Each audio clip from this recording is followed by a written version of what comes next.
زیادہ بولنے کے نقصانات۔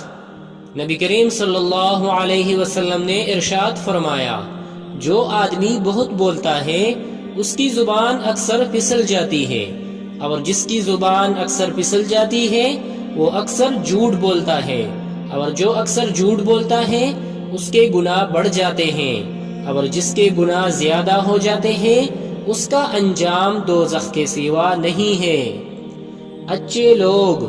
نبی کریم صلی اللہ علیہ وسلم نے ارشاد فرمایا، مسلمانوں، تم میں اچھے وہ لوگ ہیں جو آخرت کو دنیا کے لیے اور دنیا کو آخرت کے لیے ترک نہیں کرتے اور اپنا بوجھ لوگوں پر نہیں ڈالتے۔ سب سے اچھا گھر۔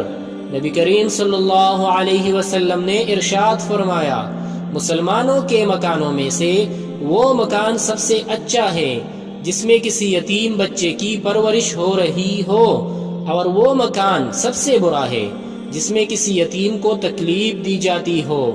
دلوں کی نرمی۔ نبی کریم صلی اللہ علیہ وسلم نے ارشاد فرمایا، کیا تم پسند کرتے ہو کہ تمہارا دل نرم ہو جائے؟ اگر یہ بات ہے تو یتیموں پر رحم کرو اور ان کے سر پر ہاتھ پھیرو اور ان کو کھانا کھلاؤ۔